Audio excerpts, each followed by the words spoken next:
काम की बात करने से बचने की एकमात्र तरकीब है कि तुरंत मन की बात शुरू कर दी जाए। ये अलग बात है कि लगातार मन की बात करते रहने वाले से लोग उम्मीद भी नहीं रखते कि वह जिंदगी में कभी कोई काम की बात भी करेगा। चाय आ गई क्या? कोई बात नहीं। 2014 के बाद मैंने तो पीनी बंद कर रखी है। कमल झटपट घर पर चल, मन की बात करने वाला अनजाने में भी काम की बात नहीं करता। वह जानता है कि काम की बात करने से सब काम में लग जाएंगे, तो फिर मन की बात कौन सुनेगा। तो अब चाय वाले को कुछ कह भी नहीं सकते, और कहने से भी क्या फायदा, वो सुनेगा ही नहीं। मन की बात कुछ कुछ वैसी ही होती है जैसे सदैव 2 व्हीलर चलाते रहने वाले के कभी 4 व्हीलर हाथ लग जाए तो वह खाली सड़क पर भी हॉर्न बजाते हुए चलते हैं। भाई देश इसीलिए तो तरक्की कर रहा है कि एक तो पढ़े लिखे ज्यादा, ऊपर से डिग्री असली।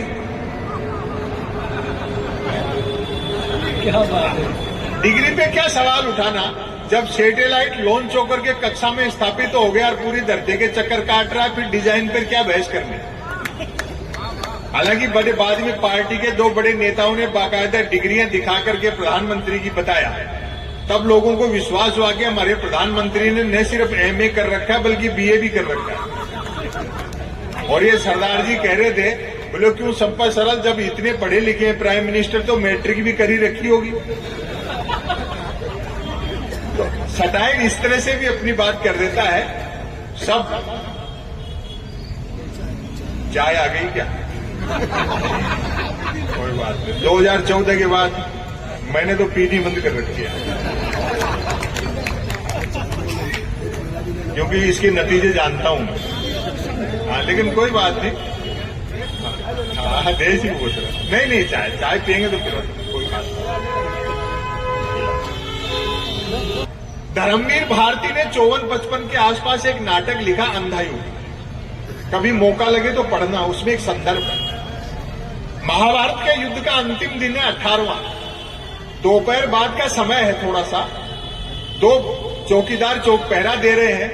धृतराष्ट्र और गांधारी महल में बैठे संजय का इंतजार कर रहे हैं कि वो आए तो बताए दुर्योधन जीवित है या मारा गया।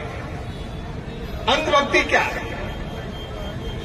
इतने में सन्नाटा बढ़ता है और अंधकार घिरने लगता है। दिन में एक चौकीदार का सवाल और दूसरे का जवाब कितनी गहरी बात कह गए धर्मवीर भारती, आज के संदर्भ में लागू होती है। जैसे ही सन्नाटा बढ़ा और अंधकार गिरा तो एक वॉचमैन ने दूसरे चौकीदार से कहा, बोलो सन्नाटा बढ़ रहा है, अंधकार गिर रहा है, जरा देखना तो। दूसरा चौकीदार बोला, दूसरा प्रहरी बोला, अंधे राजा की प्रजा कहां तक देखे। तो इन विचारों का दोष नहीं है, जैसा राजा होता है वैसी प्रजा होती है। उनका काम वो करें, हमारा जो काम होता है हम करें। एक न एक दिन चीजें बदलती हैं और देश बदलाव की ओर चल पड़ा है। बहुत बहुत धन्यवाद। एक रचना में आपको अंतिम सुना दे। स्वागत दादा, स्वागत। रचना का शीर्षक आप पढ़ेंगे, सुनेंगे। कोई बात नहीं, दे कोई बात नहीं। अब चाय वाले को कुछ कह भी नहीं सकते, और कहने से भी क्या फायदा, वो सुनेगा ही नहीं।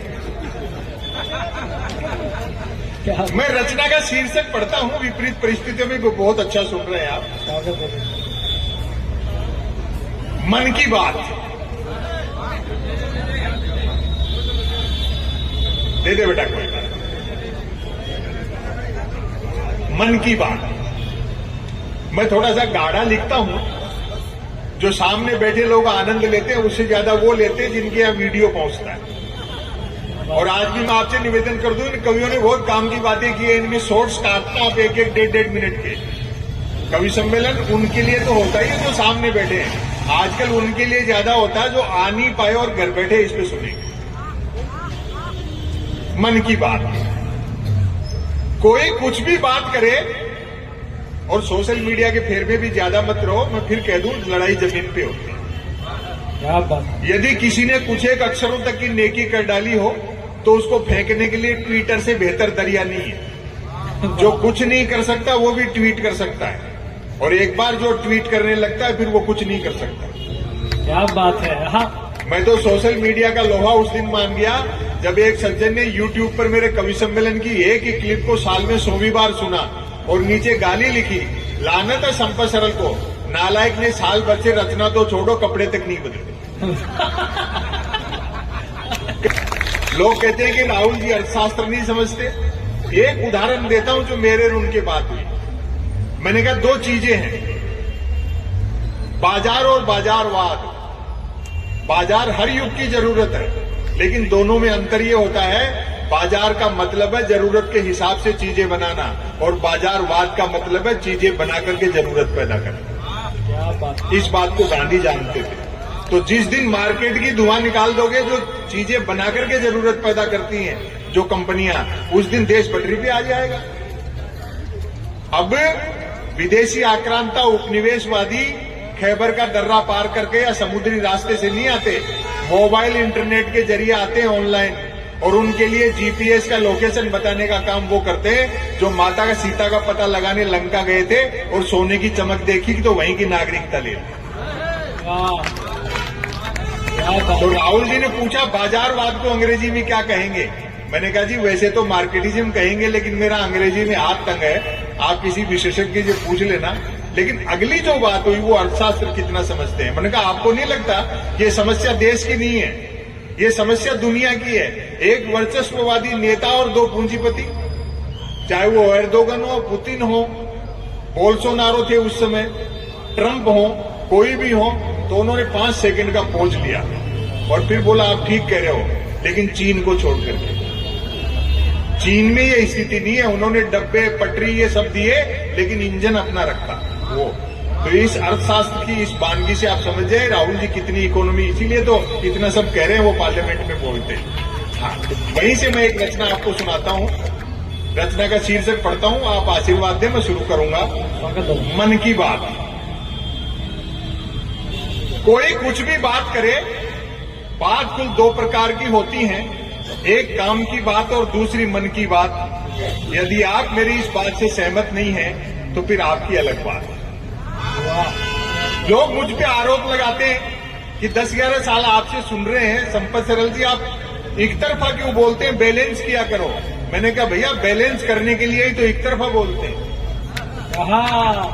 जब सब लोग एक ही आदमी की भाषा में बात कर रहे हैं तब कोई तो हो जो विपरीत बात करता हो, जनहित के मुद्दे उठाता हो, जनता की बात करता हो। यूं तो बात काम की हो या मन की, होती दोनों बात ही है, लेकिन दोनों में बेसिक डिफरेंस ये होता है कि काम की बात में मन नहीं होता और मन की बात में काम। असल में तो मन की बात की ही इसलिए जाती है ताकि काम की बात नहीं करनी पड़े। मन की बात कुछ कुछ वैसी ही होती है जैसे सदैव 2 व्हीलर चलाते रहने वाले के कभी 4 व्हीलर हाथ लग जाए तो वह खाली सड़क पर भी हॉर्न बजाते हुए चलते हैं। मन की बात एक तरफा होती है, जैसे देवता वगैरह मूड आने पर आकाशवाणी कर दिया करते थे। मन की बात एक प्रकार का मौखिक प्रसाद होती है जिसे पाने के लिए भक्तों को हाथों के बजाय कान फैलाने होते हैं। मन की बात बिना विषय की होती है।